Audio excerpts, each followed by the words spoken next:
bà sơ sơ ông ôn từng ngọc này ngày này có nom mà ram phục mai ông ôn từng ngọc này một chạy ông lấy ông pi chấm này đằng khla nơi hùng tì rèn từ bố không ngày hai có chạy lấy ông pi cắt thiết ngày này không đá và hai ngày này cứ cắt thiết chọc áp kháng ông ôn khi là kia một trong được pu ông ôn mới khơi ắt pu ha nhựa máu này còn mưa khó mình khơi miền khó này khơi kia tua kia một bàn này chẳng kia pu ha kia nó pu khlang mưa tròn khơi nhỉ cái bây giờ nông ca than nhóm nông ca than nhóm cô kia đấy thưa hoàng ấy mưa tròn khơi là kia lại mưa tròn khơi gì nữa là cắt cho áp khlang bên trong của cho áp khlang này hay ở đây là cua vô đắng ở đây là cua chay làm lệ ngày đấy cứ cắt thiết nắng mình vào màn đây bàn tay ở đây là trong tròn chay làm lệ khlang một nút cứ đi một ông khơi là vì một trong này cái ăn này đây coi tôi mới đi đây kia nè cứ chia đaiประពាន់ស្រូបផ្ទះឬក៏ប្រព័ន្ធការពារផ្ទះណាហ្នឹងហើយកន្លែងហ្នឹងមានមួយ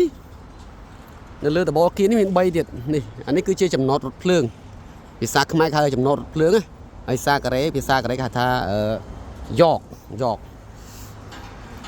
មួយទៀត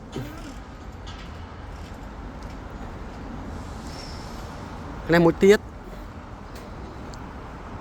3អញ្ចឹងមកដបហ្នឹងគឺមាន3ទៀតមកដបហ្នឹងគឺមាន3មកដបហ្នឹងមាន3អញ្ចឹងនៅកន្លែងនេះមួយទៀត4ហើយនៅបកគោលកាមេរ៉ានោះបកគោលកាមេរ៉ាតាមដងផ្លូវនេះនេះគឺកាមេរ៉ាបងប្អូនកាមេរ៉ានៅកន្លែងដងផ្លូវនៅផ្លូវផ្លូវកែង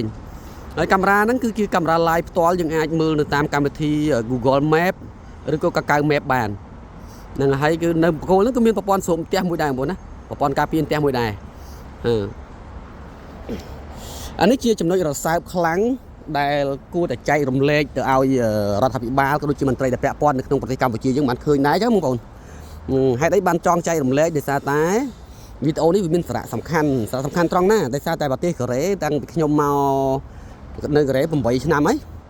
អញ្ចឹងអត់ដែលមានរន្ទះបាញ់ទេបើភ្លៀងខ្លាំងយ៉ាងច្រើនមានផ្គរហើយផ្គរហ្នឹងខ្ញុំមក8ឆ្នាំនេះឮផ្គរលាន់ហ្នឹងប្រហែលជាអាចតែ3ឬក៏5ដងប៉ុណ្្នឹងឯងហ្នឹងហើយ3ឬ5ដងប៉ុណ្្នឹងឯងរឿងផ្គរលាន់ណាប៉ុន្តែភាគច្រើនគឺអត់មានផ្គរលាន់ទេហើយបើរន្ទះបាញ់វិញគឺអត់មានសោះវិញមិនថាជនបទស្រុកស្រែចកាឬក៏តំបន់ជុំជនគឺអត់មានទេដោយសារអីដោយសារតែប្រទេសគេបើនៅតាមជនបទវិញប្រហែលជា200ម៉ែត្រទៅ500ម៉ែត្រហ្នឹងនៅតាមបកគោលភ្លើងសាធារណៈតាមផ្លូវគឺគេបានប្រកបគេដាក់ប្រព័ន្ធការពារផ្ទះហ្នឹងគ្រប់កន្លែងទាំងអស់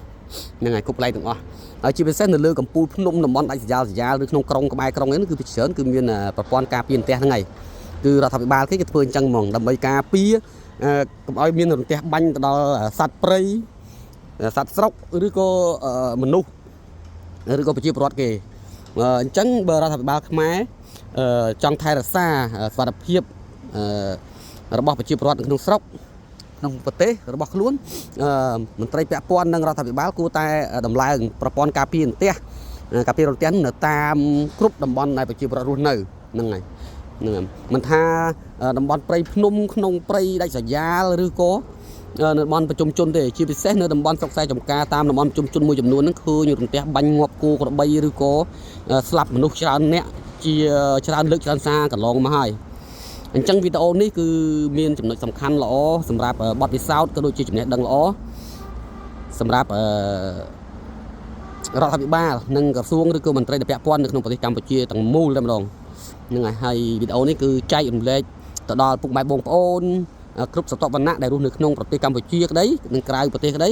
ហើយជាពិសេសខ្លាំងបំផុតគឺសម្រាប់ពុកម៉ែបងប្អូនដែលរស់នៅក្នុងប្រទេសកម្ពុជានិងរដ្ឋាភិបាលប្រទេសកម្ពុជារាល់ថ្ងៃបាទហើយបើពេញចិត្តវីដេអូសូមកុំភ្លេចជួយ share ចែករំលែកឲ្យបានដឹងដល់មនុស្សគ្រប់គ្នាផងថាប្រព័ន្ធសុវត្ថិភាពការពាររន្ទះគឺគេធ្វើបែបហ្នឹងគ្រប់កន្លែងគ្រប់ផ្ទះគឺមានសឹងតែគ្រប់គ្នាទាំងអស់អញ្ចឹងសម្រាប់ពុកម៉ែបងប្អូនទាំងអស់គ្នាដែលបានទស្សនាពេញចិត្តវីដេអូហើយកុំភ្លេចណាជួយ like ជួយ share អានឹងបើក្នុង YouTube ជួយចុច subscribe ចុចសញ្ញារូបកណ្ដឹងឲ្យផងហើយបើ Facebook ជួយ share ជួយ follow ឲ្យផងណានឹងអរគុណច្រើនជម្រាបលាហើយជួបនៅវីដេអូក្រោយ